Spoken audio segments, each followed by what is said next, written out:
So if you're listening to the show, you might know that I have been going through shit lately. And this really made me think that I would love to offer my group program, the Urban Cleanse group program. But this time I am part of the group. I would like to go back to losing the weight that I gained these past couple of years. And I would like to feel better in my own skin. And I know a lot of you do too. And I do know that my program does work if I only did it myself. So if you'd like to join, please go on www.organilicious.ch, click on the Urban Cleanse button and join us. It'll be loads of fun. We'll do it together. I will be your support, your knowledge, as well as your team member. I'm looking forward to see you there. Thanks a lot.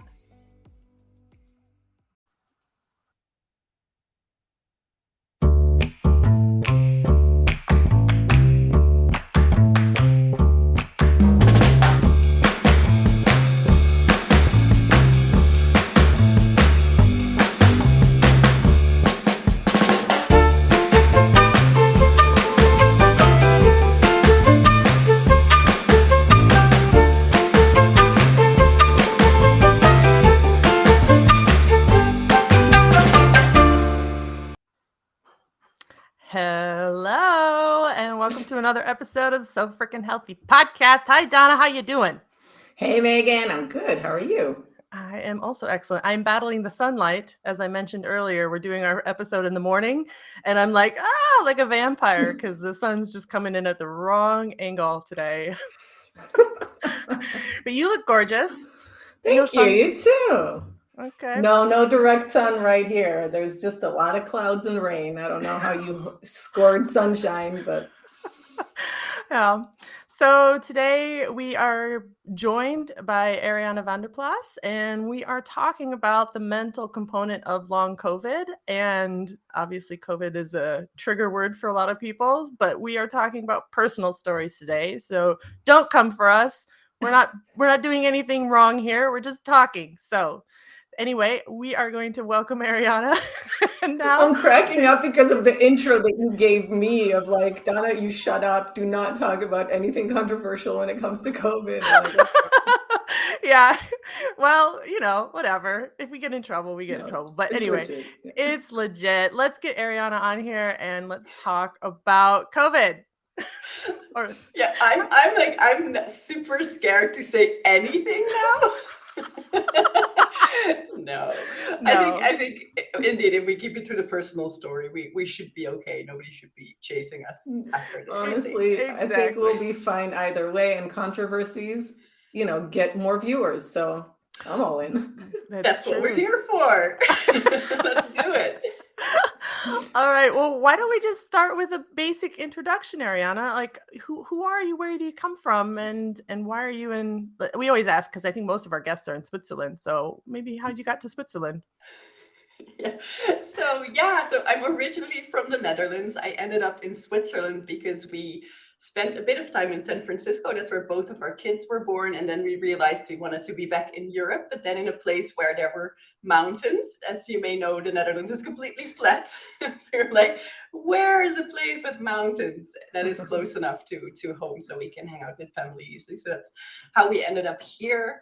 So I'm spending my time here being a parent, but also as a leadership coach. And the way my kids explain what I do is that I help people get along better and understand themselves better so that the world is a bit nicer. So I have to agree with them. That's basically what I do.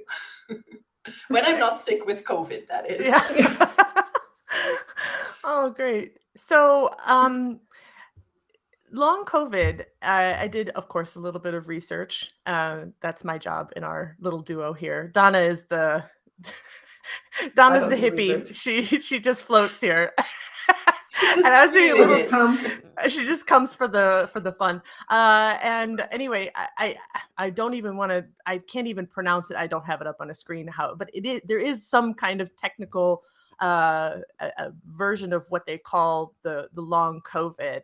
And I personally, I know my doctor, as I mentioned in one of my posts about this episode, my doctor's actually closing her practice because she has long COVID. She's kind of closer to retirement age anyway, but not retire age. But she decided to close her practice because she just simply doesn't have the energy to see clients. And I know another YouTuber, as I mentioned, Physics Girl, who's also, and her case, I guess, is really bad in terms of she just can't even get out of bed. So it looks like there's a wide variety of what long COVID is. And where did you fall in on that spectrum, and how did you even figure out that you had it?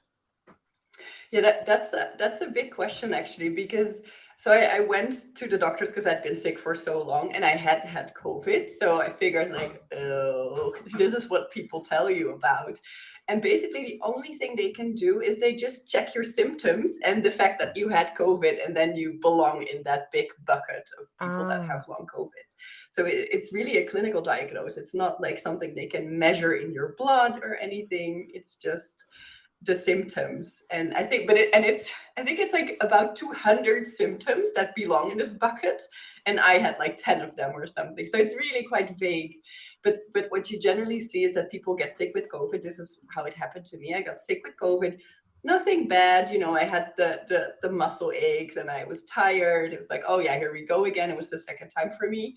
Mm-hmm. Got better. And then literally a week later got super duper sick. Like, coughing all day long, so tired. I literally felt that I was an elderly person. I couldn't walk up the stairs without getting exhausted. And I'm a sports girl, right? I love to move. I love to be outdoors. And here I am climbing the stairs and being dead, basically. So it was just this really odd sensation. And then, it lasts for a week and you're like, I'll get better. I always get better after a few days. And another week, you're like, I'll get better. This is just a tough one. And then another week and another week. And it just stays the same. Like, the symptoms don't change at all. There's no progress. And then when I went to the doctor, I was like, I think I have that thing that's so hip right now. And he confirmed and said, like, oh, I can write a letter for your employer that you can work less. And I'm like, well, I'm the employer. This is a problem. Yeah. That's crazy. So basically you got COVID, you got better, and then it sounds like you almost got, remember at the beginning of COVID where everyone was talking about, hard to breathe and the coughing and everything. It sounds like those symptoms only came later. So it was like the COVID that you got was actually more flu-like. And then when the long COVID hit, it was more COVID-like symptoms. Am I getting that right?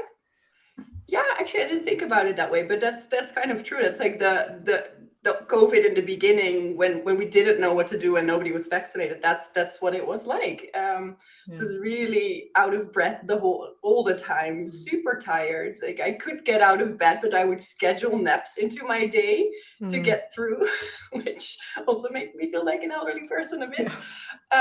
So I really had to adjust my lifestyle, and I had to explain to the kids, like try to explain to a 5 and a 3-year-old, mommy cannot be running after you all the time. Donna, did anybody in your family have COVID? You or any of the kids? Or? Yeah, we got COVID. So Sky, my oldest, got COVID. I don't remember when, like a few months earlier than us. And then we were on vacation. We went to Israel. And we went to Greece and then to Israel, to Greece and then to Israel. And I guess on the flight to Israel, we all caught it. And so Sky caught it first, but never showed positive on the test. And then we just kind of like dropped one after the other and got my dad sick. But we had, it was really weird because for us, it was the kids pitched a fever. I had like a sinus infection and kind of low energy. George the same, and he had a fever as well. I just never get fever. But for me, it was like a day or two, and I was okay. And then I was just kind of like feeling low on energy for a bit, but otherwise okay. And it was kind of weird. Like we did not have the same symptoms whatsoever. Like each and every one was showing different symptoms, except for the fever with the guys. And I just thought that I had too much dairy in Greece, and that's why I had a sinus infection, because that's what triggers my sinus infections. But So yours was last summer, right? When you went on vacation. Arjanna, when did you get your COVID?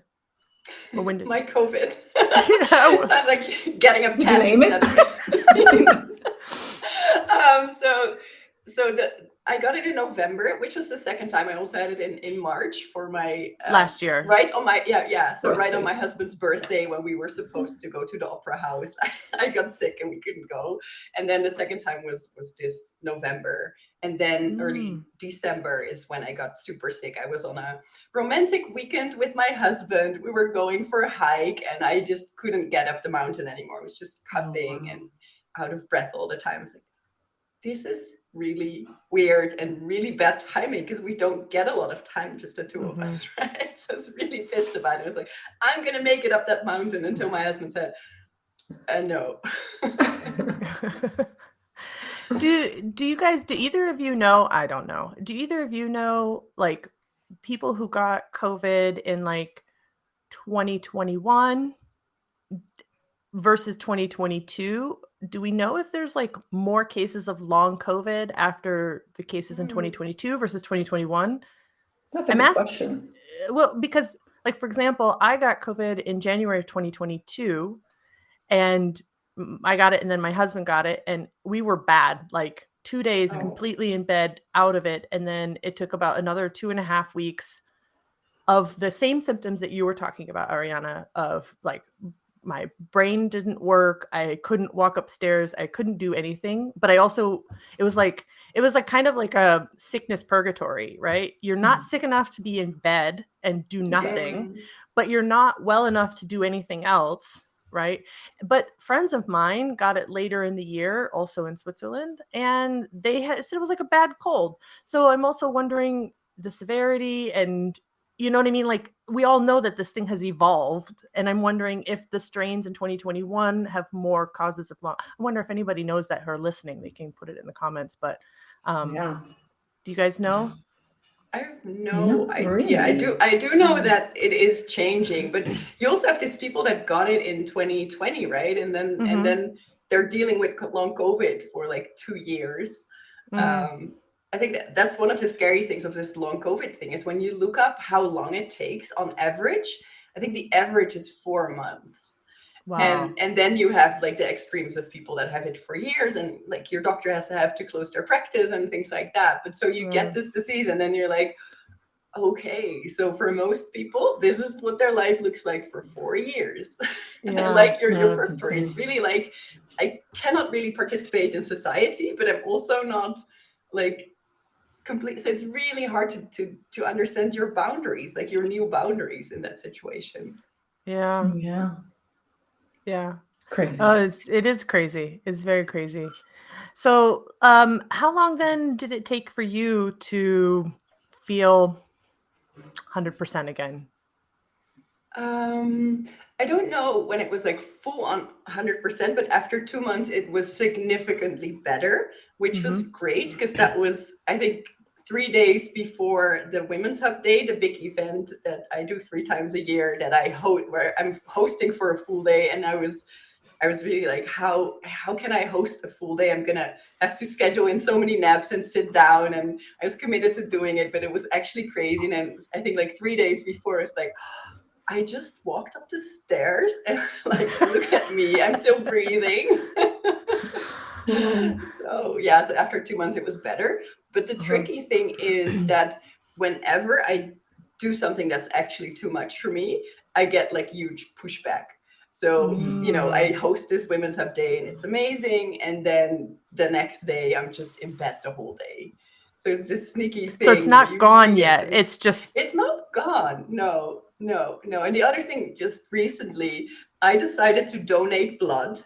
I'm O negative. It's like, this is something I need to do for society.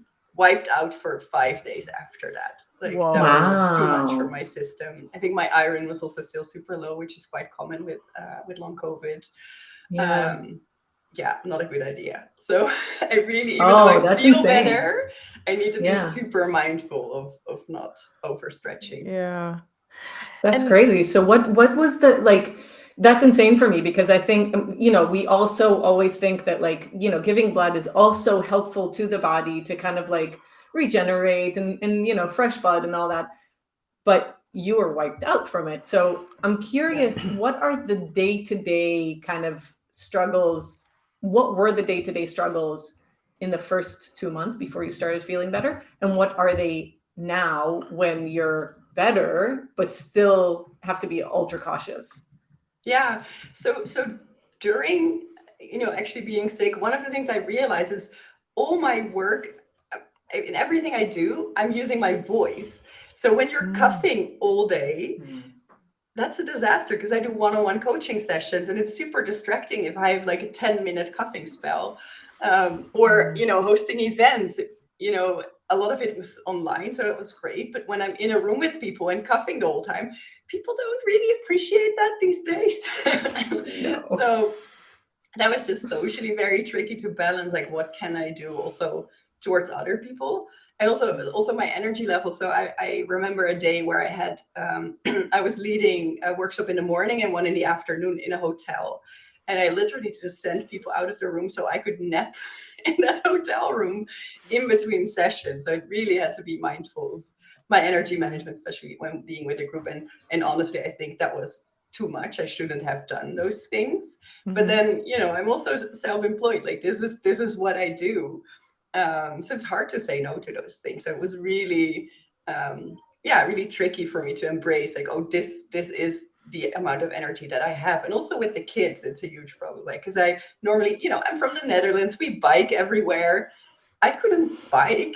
Like that was too much for me. So I would go pick them up with the car, which is fine. It's what most people do. But for me, that really felt like a big thing to let go of that biking habit. And just the logistics. Like for me, I spent my Monday and Wednesday afternoons with the kids. Well, that was almost impossible for me to have a whole afternoon all by myself with these super energetic little beings. I had to ask for a lot of help to get through those afternoons that are important to me, but I just couldn't fully do anymore. It would just take too much. And then on the days that I didn't have help, I would, I'd have the iPad nanny and I would just be napping on the couch next to them, which, doesn't feel like the best parenting in the world, but it works. I disagree. I think, self-care is most important.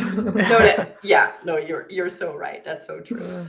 And then now, I guess I'm still, like with the donating blood, I'm still surprised sometimes what I can and cannot do. I think in terms of, my energy levels when it comes to sports or being in the mountains are pretty good. But then this whole blood donation thing explodes in my face, right? So it's kind of, I'm still kind of navigating in the dark a little bit where what can I do and what is too much. Yeah. I wonder if that makes sense though, because your blood has your red blood cells in it, which transports your oxygen, right? And if you're anyway struggling to breathe and you know what I mean? Like if a lot of it sounds like oxygen deprivation, right?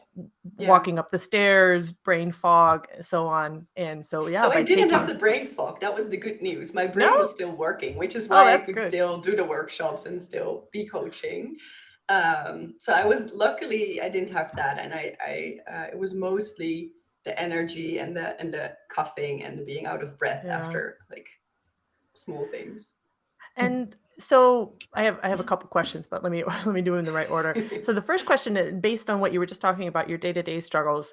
So how many of your friends and family, or because you don't have family here necessarily, but how many people around you knew that you were going through long COVID? Did you tell people? And definitely. What was their reaction to that? Like, were they nervous to be around you? And that was kind of going to my second question is it technically contagious? Because I couldn't find anything about that. So that might have been, I think that's probably a popular question with long COVID.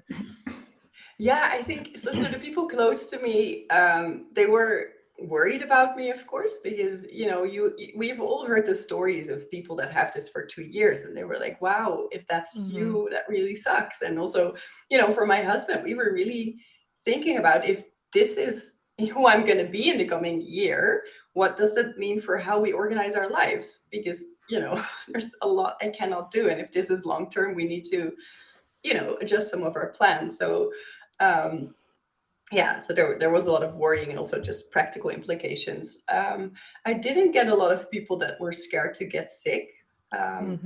I think you're not contagious anymore, but it's not super clear, right? At least nobody got sick. Everybody was sick this winter, I feel, anyway. I mean, there were a lot of people having really nasty colds, and my daughter had pneumonia, and it was like the worst Christmas ever in terms of our health. Sorry. Yeah. Also in terms of my work, I also shared this with the people I work with, obviously. So both Nila, who's my business partner, and my co-host with the Women's Hub, she had to really help me get through some of the marathon sessions that we were doing together. And so, of course, we talked a lot about what I could and couldn't do and where she needed to step in. But also, my clients, I would just be honest about, hey, this is what's going on for me. And well, for example, when I was leading the workshop in the hotel, I was just honest. It's like, yeah, I'm going to need to take a nap in between. I'll be there, but this is what's going to happen. And they were super accommodating. So for one session, we decided to move it online because my coughing was so bad. And then at least I had the mute button and people were not scared. So no, people were super nice. And at least they didn't show much of the fear, more of the concern for me. Oh, that's good. I'm kind of curious, I just, while you were talking and with Megan asked, if people were scared and if it's contagious, I remembered this one guy who was on the news the way beginning of COVID. And I think he was even on a cruise ship, and he tested positive for months, for 4 months. He was in quarantine and testing positive. And I'm kind of curious. And I think he said he was actually feeling okay, but he was actually testing positive. So I'm kind of wondering, was that maybe long COVID? Do you test positive when you didn't test positive anymore. Okay. And I did with my first COVID, like the regular COVID in March, I tested positive for weeks after, I think 4 weeks or something. And I was completely fine. I didn't get super sick. It was like this 2 days in bed situation, but nothing terrible. And then, but then with this November COVID, I tested negative quite quickly. And also during the whole long COVID thing, I was just negative. Yeah. Do we know if people are more likely to get long COVID if they've had COVID twice? I don't know. These are all questions now I have to go look up after this. Yeah, we need to do some extra Googling. But then still, I mean, I've done a lot of Googling while I was sick, and we don't know anything about this. Yeah. No. We really don't know. Oh. That's exactly what Megan and I were talking about just before we came on the video, because as much as we want to give information and as much as we want to share and kind of, give some food for thought for our viewers and listeners, there's really not enough science and not enough information out there. I mean, I can talk about certain things that I heard, but they're not, it's just basically not enough. There hasn't been enough time, and there's not enough consistency of, as you said, there could be 100 symptoms and you had 10 of them. But at the end of the day, it could literally be anything that the doctors are like, must be COVID related, because we don't really know why you have all of these symptoms and everything else is testing negative. Right. So, it feels to me like we're just at this new era of trying to figure out what are the implications of having the vaccine, the COVID itself, just kind of understanding what our lives are going to look like now because of the last few years where it was really prominent and really, kind of getting everyone. Yeah. I also wonder how many people are being misdiagnosed as long COVID and have something else actually, because it's, you know what I mean? Because it is, like you said, the popular thing, the thing to have. I mean, we're making fun, we're joking, but it's serious, but but how many people come in and the doctor's like, well, you just had COVID. This probably is it. And then they just stop looking. And, you know, you have to give some credit to the doctors, obviously. But on the other hand, if they have 40 out of 50 patients come in and they just had COVID and it makes sense that it's long COVID, why would you look for anything else?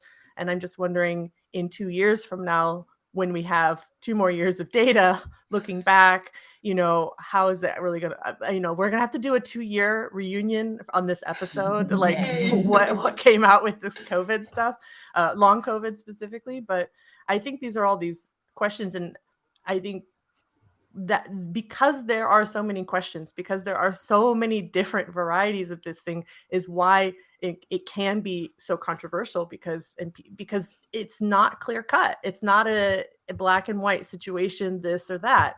You know, nobody argues if you have a little bit of cancer, you know, you have cancer or you don't have cancer. Yeah, it's right? very, But something like this is just so ambivalent and ambiguous. Ambiguous. Yeah, I've been wondering that for myself too. Whereas, like, I mean, it took the doctor 5 minutes to decide that it had to be long COVID. And I was like, wow.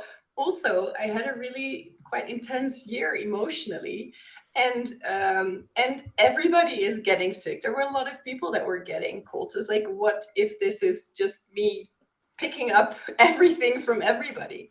Could have been the case too, right? It doesn't, I have no proof what this is.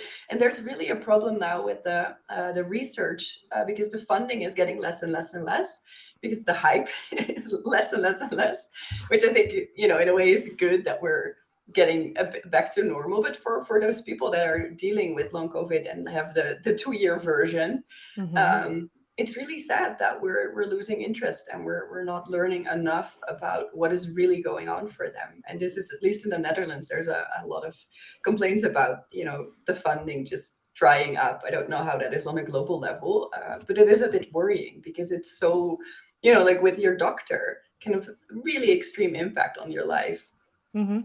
Yeah. And how is, I mean, especially for people who work for themselves, for your case and for my doctor's case, you know, what kind of financial support do you get for, is it turned then a long-term disability?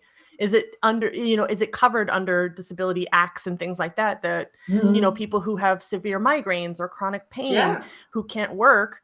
I mean, is it now designated into this area where you can get support? That's a really good question. Probably not everywhere, but hopefully some places. Yeah. Okay, well, we're going to take a short break now for a little bitty ad. When we come back, we're going to get into the brain of Arjanna and talk about the mental part of all this stuff going on. Hey, it's me, Megan, with a plug for my new workshop. Do you ever find yourself putting off tasks that you know you need to do? Well, procrastination affects many people, and it can have negative effects on your job performance and your mental health. The good news is that you can get better at not procrastinating. The first step is to understand why you do it. And that's exactly what my workshop, Breaking the Procrastination Habit, Understanding Why You Put Things Off, will help you do. Now, in this workshop, you will learn how to identify the tasks you typically procrastinate about, your procrastination behaviors, and why you procrastinate. You will also learn ways to eliminate each behavior and take action to break the habit of procrastination. Finally, you'll reflect on your progress and get support from a community of people who are also working to change their behavior. Are you ready to beat procrastination for good? Sign up for our workshop and learn how to take control of your time and achieve your goals. Now, back to the show. All right. We all got our little drink of water and we're ready to dive in to the mental part of this episode. And because that's kind of what, you know, what we've titled this, because I feel like, you know, the stuff that we've talked about in the first half is really what everybody talks about, the physical aspects, how it really affects your day-to-day life. So when it comes to the mental part, as a business owner, and can you just walk us through kind of what was going on in your brain when this was happening and how it affected your mental health? Yeah. So the extra layer for me is that, you know, I'm a coach, so I'm really interested in the mental component and what happens to people when life gets hard. So there was a part of me, like my inner scientist was like, let's see what she's gonna do. What I noticed right away is this strong resistance to rest. So for me to admit, like, I'm actually sick, I need to rest, is a really hard thing. So and luckily my husband knows this about me, but he literally would send me to bed and would explain to me, like, I'm taking the kids now and you're going to be in bed. And just embracing that that's what I needed, and not like trying to just keep going and you know, sort of fight my way through it. It was really hard. So I think that was the first thing that I noticed, especially when I noticed, oh, this is taking longer. This is not just like 3 days of doing, you know, taking it easy. This is going to be weeks of taking it easy.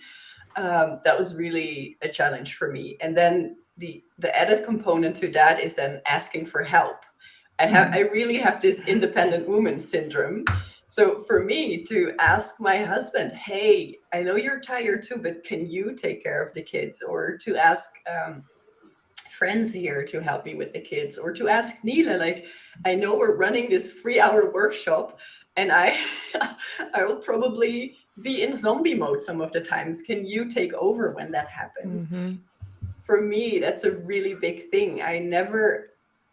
Or hardly ever have to do that, because usually I'm super healthy, usually I'm super energetic. So it was really, and I think a good learning. I think it's really good to ask for help and to see that people really want to do that for you. That's been really healing, but it's been really hard for me to take that step and to even think about. So people tell you, like, you know, let me know what I can do for you, and I would just blank. I don't know what people can do for me. What? So that's what I realized too. Is like, I'm not programmed to think like that.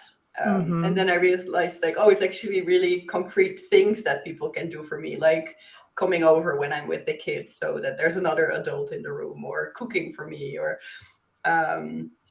like Neela taking over when we're hosting a workshop together, and I'm like,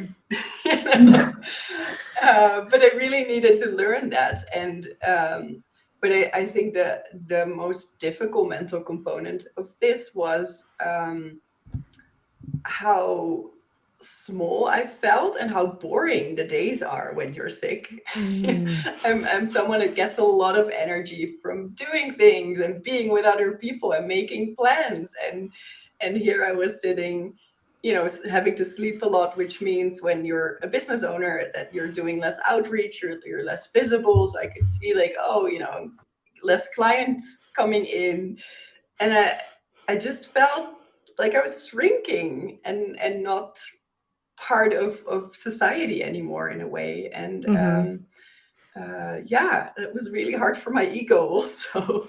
I think that was what part of what kept me going and what kept me, you know, doing the workshops even though I was sick, was like, oh, I don't want to lose this part of my identity, this professional part of my identity. And when all this was going on and you had to ask for help, what were you telling yourself in your brain? Were you chastising yourself at the time? Were you like, oh, I can't believe I can't do this? Or were you still mentally positive with yourself, and it was just more of these behavior change that you needed to adapt in order to survive through this period of time? I think my story that I have around asking for help is that other people have rough lives too, and they're also busy and they're also tired. So I cannot burden them with my needs. So I can see that, you know, I had a rough year last year, my husband too, because, you know, he's part of our family unit. So I'm like, he's also tired. He doesn't need, you know, me to be a burden on him. So I'm always very focused on, it's very easy for me to see that life is tough for other people. It's harder for me to see when life is tough for me and when I need to ask for help. Yeah. Yeah, that word burden, I think, is probably the big word there, right? Because I think that's for anybody who's in a situation that needs to rely on someone else who is normally independent. It's probably the key word, burden. Yeah. Yeah. I mean, I can really resonate with that, because I think that caregivers. And I think it has, for sure when you're a mother, it's kind of like this holy grail of like, I need to take care of everyone. But also as a woman, we're usually like the caregivers. We're usually taking care of others, and we're saying like, oh, we'll do this for us later, or we'll take care of us later, which is just the worst thing to do, but we all do it. And I think I can really resonate with just like, that even when it's a simple cold that the entire household gets, and you eventually get as well, everyone is laying down, everyone is watching TV and drinking their tea that you made, but you can't actually be sick, right? So you can maybe drink your tea for one afternoon and go like, all right, I need to get back to taking care of everyone else. And it gets so much worse when you're down and you're unable, really physically unable to get up and do stuff as you usually would. And at the same time, not think of your husband, as you said, or, friends who have their own kids. Why would they come and take care of my kids? All of these loopy thoughts of like, why is my life worse now that everyone needs to jump up and help me? And, then I'm like the party pooper in a way. It is probably the most difficult part I can imagine every woman or any caregiver's life, where they need to step down and say, okay, this is time for me to take care of myself. Yeah, and I felt I was stretching it so much. I was like, I did a weekend where I asked my husband to go out with the kids both afternoons, and then to realize like, oh, but I have to do that again the next weekend and the next weekend. It's like I was already feeling so proud of myself for asking it for one weekend. And then you're stretching and stretching and stretching. And then that was really hard. And I think maybe the hippie part of this story, what happened, what I found really fascinating is, so the week I started feeling better was the week I got a lot of help. And it was a friend coming over, and she gave me this hour-long massage where all I had to do was just lay down, and I was just so relaxed. And then I was talking to, or had a call with Kriti Nanda, who was also at the Women's Hub Day. She does these beautiful meditations, and she said, hey, I can just do a meditation with you right now. Like, we can have this call, but we can also, take an extra 15 minutes and I'll just meditate with you. And I was so touched by all these things that people were doing for me. And I got better that week. It's just like, it's almost like, oh, was that the lesson I had to learn to not just take the bare minimum that I needed from other people, but actually to be spoiled by other people that way. To accept it lovingly, basically. Yeah. Did That's you ever really get interesting. Did you ever get frustrated and kind of like, frustrated would probably be the best word, that you're not getting better? And did like any lashing out where you're like, because you're normally, I feel like, a pretty positive person. So and I am as well. And usually then if I'm not positive, my husband knows something is really wrong. So did you experience any of that where you would normally, have had a positive outlook, but then you kind of maybe like, was your tension on a little bit of a tighter leash because of this, like snapping a little bit faster than maybe you would have normally snapped? I would, well, you have to ask my husband for the honest answer, I think. I didn't think I was snapping so much, but I was definitely quite down. Like, everything was a bit more gray in my world. And I think a good example of that is that despite, me being sick and my daughter being sick, we decided to go to the Netherlands for Christmas because we had this whole romantic idea of spending Christmas with the family. And it was, of course, it was terrible. Everybody was sick and we had no energy, and it was just really a nightmare. And I remember just sitting in my bed while we were supposed to have lunch together or something, but I couldn't do it. I was like, what am I doing? What am I doing here? I don't want to be here. Why isn't, we deserve a good Christmas this year? What's going on? And just this thought of like, oh, is now everything gonna be like this, where I can participate in things? So it was more of a feeling of being down rather than snapping a lot, but more of like, oh. It So did you felt feel really that it was dark like and never gray. going to end? Did you Well, have this feeling of like, crap, this is it. This is it. This is my life from now on, and it's not going to get any better.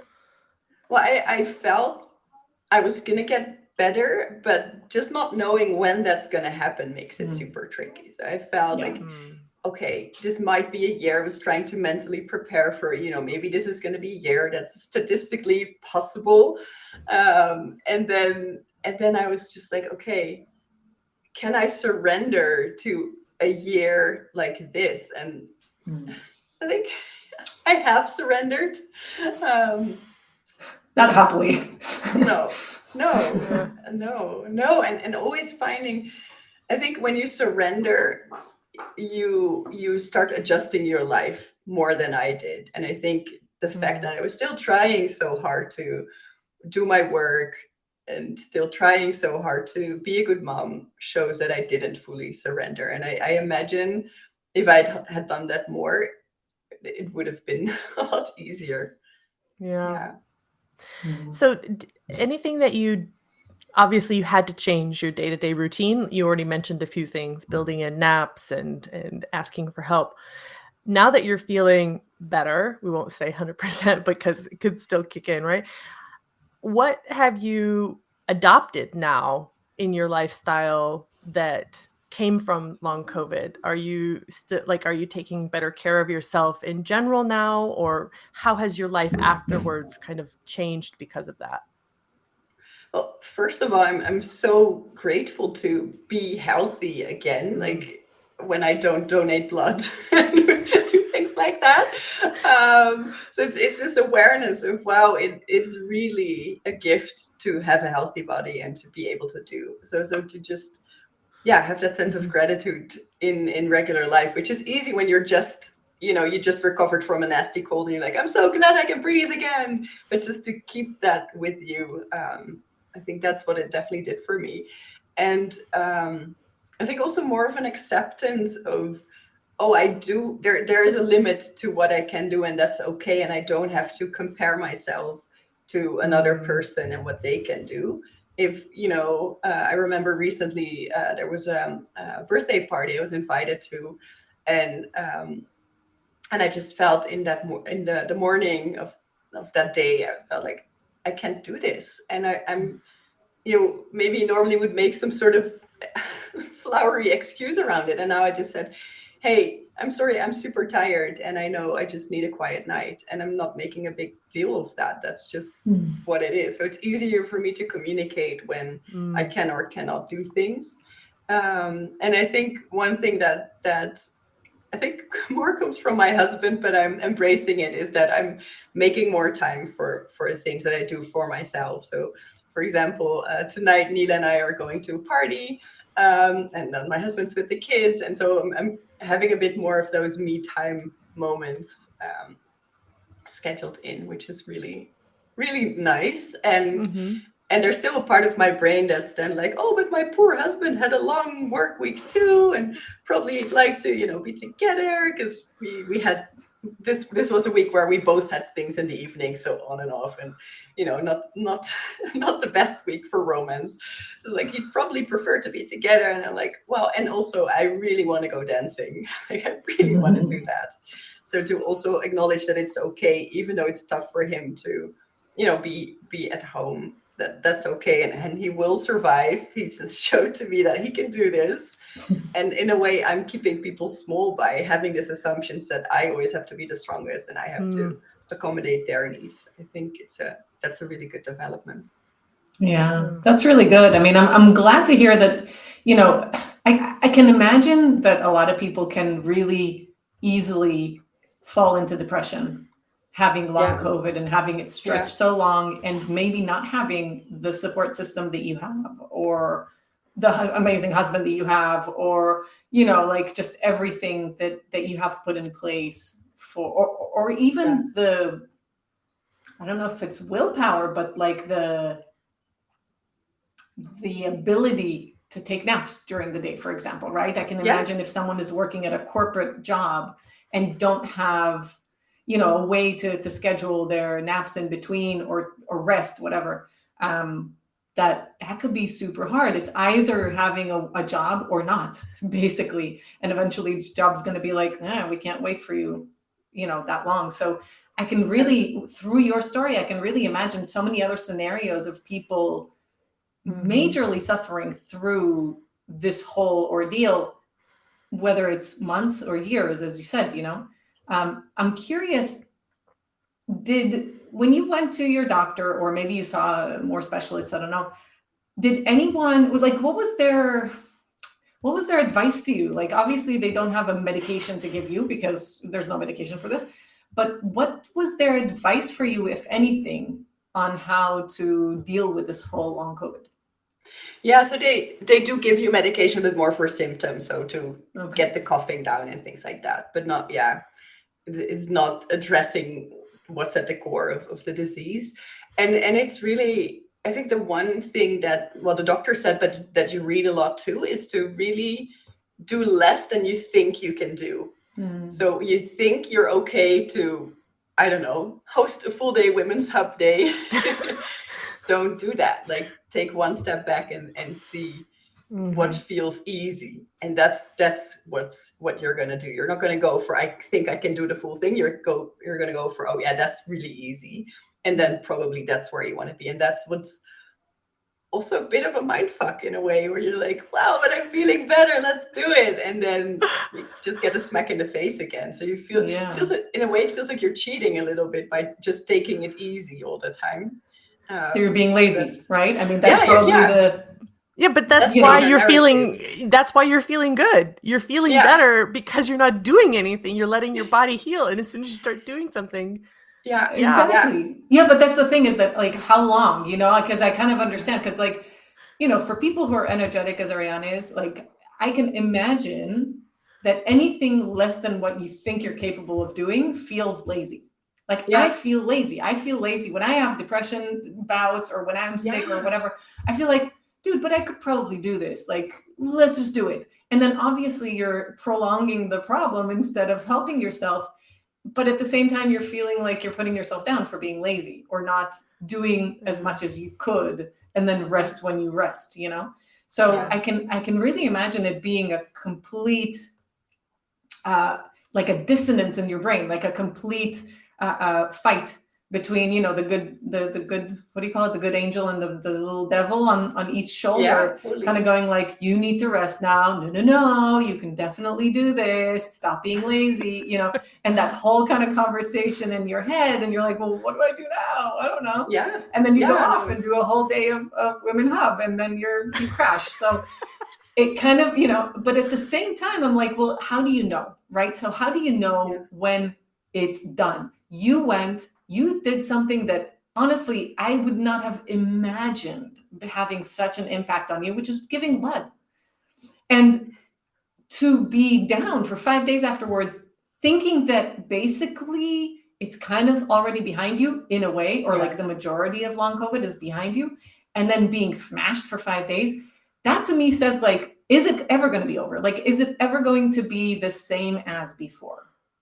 Yeah, that I don't know, and that makes it tricky too. And I also want to go back to what you said earlier about depression. So I've never experienced depression, but I did feel that this was getting me to a dark place and a lonely place. And I think if you're sensitive to depression, if that's part of your life, then I can totally see that an experience like this gets you in that space where it's so hopeless. You don't know how long this is going to last. You can't do the things that normally energize you.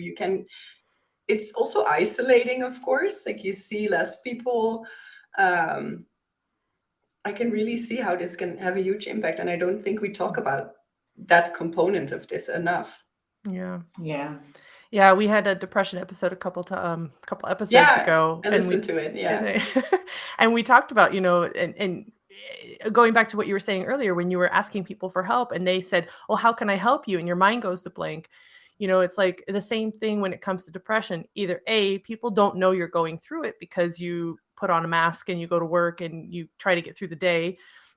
But with something debilitating, you don't, like you said, you don't even necessarily leave the house, but how do people help someone with long COVID, and how do people help someone with depression? I feel like it's almost like long COVID is a physical manifestation of depression, right? It's like what, you physically, what somebody is actually going through in their brain. Like, I can't do this, I can't get up, I can't do that. And maybe they physically could, but they're mentally depressed. Whereas long COVID is like your brain, like you said, you didn't really even have the brain fog, and your brain is going, I could do a lot of things today, and my body is just not gonna cooperate with me. So it's almost, I mean, they're very intrinsically linked, I think, in that respect. And like you said, it's a double whammy then if someone is predisposed to depression and then also has long COVID.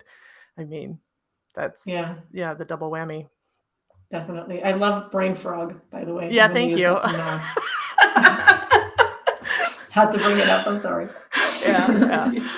So, I mean, I could really relate to a lot of the things that you mentioned. I could feel, again, when I suffer from depression, I really do feel all of these things without having the excuse, I guess, of long COVID. And, when you say long COVID, people are like, oh, poor you. When you say depression, people are like, good luck with that, basically. Or yeah, kind of. I mean, in a way, there's not much that people understand how they can help. And when you really do kind of put them one next to the other, at least your experience with my experience of depression, I feel like it's almost one-to-one in a way. Like, maybe I don't have a hard time walking up the stairs and being physically out of breath, but I feel mentally out of breath. Like, I feel like, okay, if I had to go one more floor up, forget it, I'll take the elevator. And so you do it because you kind of want to push your body, and that movement helps on the one hand.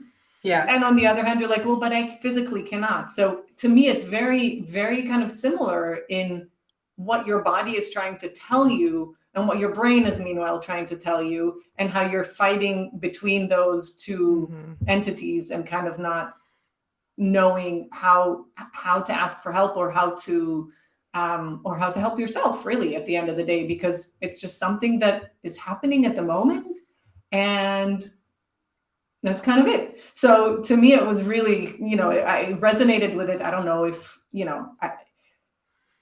I feel like probably a lot of people don't necessarily even know if and when they have long COVID, because they've experienced other symptoms and other things, and or depression and or autoimmune disease, which has a lot of the symptoms that you'd see for long COVID, or that triggered an autoimmune disease, which it can, and then you're not necessarily aware of it because, as Megan said, you go to the doctor, they look at you, they're like, oh, you had COVID 2 weeks before that? Yeah, it's probably long COVID. And things probably are being missed. And so I feel like there could be a lot to, of course, Megan is not allowing me to talk about it, but I have my own thoughts, and research on COVID in general. I got vaccinated, I got the boosters, I got everything. But at the end of the day now, if you ask me now, like, would you do it again? I probably would not have. But I'm kind of thinking, like, how many people are actually suffering through this and are being told it's in your head, or are being told it's long COVID, and that's kind of it. And, being in touch with a lot of psychiatrists, psychologists, they are all telling me, like, and doctors, they're all telling me, so many people are sick nowadays. We're overwhelmed with work. Yeah. A lot of people are experiencing depression. A lot of people are experiencing long COVID in one way or another. And they're overwhelmed. I mean, like, so the entire system is overwhelmed. The people are overwhelmed. The practitioners are overwhelmed. And then at the end of the day, we're like, okay, then what now? What do we do? What can actually help? And this is why I asked, like, what did the doctor say? Because I think, in certain ways, I'm sure that some supplements could actually support you. Yeah. Right? Just strengthening your immune system, getting your iron levels up, getting your vitamin D when you're laying in bed, and, the Swiss sun that decides to pop up once a week, which is happening now, is you're not able to actually grab those sunlights. Probably is good to know about certain things that can actually support your body. Yeah, I think, and this is when I reached out on Instagram, right? I asked people, like, hey, what would you do? what would you recommend to do? And then I was overwhelmed with all these, things that people do when they get sick. And it was also hard because I felt like, oh, I need to do all of this. But then, of course, you really can't. And you shouldn't, to be fully honest with you. I have to say No. And it was also kind of triggering, like, oh, there are all these things that I should be doing to get better. And I don't understand all of these things. And I really had to find my own way. And like, what do I do? What do I believe my body needs right now? And one of the things that is super important for me for my mental health is doing sports, which I couldn't because, I couldn't even walk the stairs, let alone do my workout or do yoga or anything like that. So one of my main tools for staying sane was taken away from me. The other is being outside, backside mountain time with the Swiss love. It's one of my super important mental health tools. Yeah, it could. So one thing we did, we would go to the mountains and then we would drive up a mountain, a little hill, walk down, and then my husband would get the car to pick us up because I couldn't walk back. So I would have my half hour of walking down the hill so that at least I could be in the mountains. But it's all of these tools that I would normally use that were now not accessible, and me trying to navigate, okay, what can I do then? And indeed I took extra iron and things like that, but it's really kind of getting to know yourself on a new level. That's what I was just going to say. I think that like people who go through a traumatic event, losing a limb, having cancer or something, you learn a lot more about yourself when you go through an event like that. And so I feel like even, the silver lining, because there's always a silver lining in everything, is that now you know how you react to this. You know how you can cope with that. And it's an experience that you've had that you can put into your toolbox and say, if this ever happens again or something similar happens again, I know how I'm going to react to that. I know how I can handle it. And I think that's one of the most important things with every experience in life, is just to reflect. And it's basically what we've been doing today, is reflecting on that experience. And you mentioned just before that you hadn't really talked about this very much. So, just by talking about it for an hour, you kind of can cement all of that really good knowledge about yourself and about, the growth that your family had, that's, it's knowledge for them. It's like knowledge for your family unit as well, like how you go under stress, because a lot of family units under stress can just simply fall apart, either you get stronger or you fall apart. So it's really interesting to see, that you can acknowledge that there's you've learned about yourself, and that this is a part of the good thing that can come out of that. Yeah, I think that's almost a survival tool for me. When something happens that's difficult, and I'm always looking like, what can I learn? And here too, in very early stages, I realized like, oh, maybe I'm finally going to learn something about asking for help, right? I realized that quite quickly. And I think, there's still a lot to learn for me about asking for help, but I think I got a little bit better. But you can use all of that in your coaching business to help people work with each other. Yeah. Everybody loves a story, and now you've got a great story about how you found these new skills and how they can work for you. So see, it's all going to work out in the end. It's all positive. And if you ever had a doubt that your husband is not the guy for you, now you know for sure that he is, because he sounds like no. I had no doubts, but this I think it was good for us as a family unit to see that I can be weak and we still survive as a family unit. Yeah. Amazing. So we're just about at the top of the hour. Wanted to say thank you very much, Arjanna, for sharing your story with us today on So Freaking Healthy. You didn't feel so freaking healthy over the last couple of months, but now, like you said, appreciating health when you have it is really important. And I think we touched a lot of things that we normally touch on: knowledge and mental health and self-care. So really appreciate the time you spent with us today. Donna, any last thoughts? I'm just kind of proud of myself for not saying anything that would trigger any. You make it sound like I've got something in your room, like pointed at you, and if you're gonna say something, I could trigger it over here. I mean, no, but thank you, Arjanna. It was really refreshing to hear it from someone who's been through it and is still, in a way, suffering through the side effects, the long-term side effects of long COVID. I guess there's like long COVID, we can call it. But thank you for sharing that story, and we really hope that your old energy comes back sooner than later.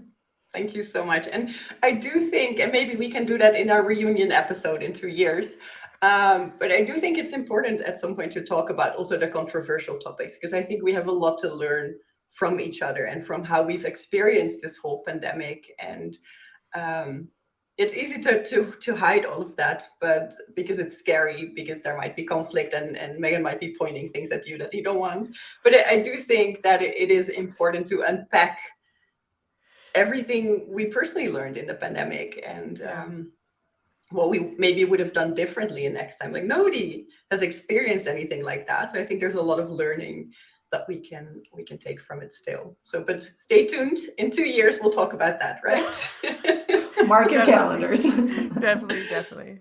All right. Thanks, everyone. And we'll see you next time. Bye. Bye.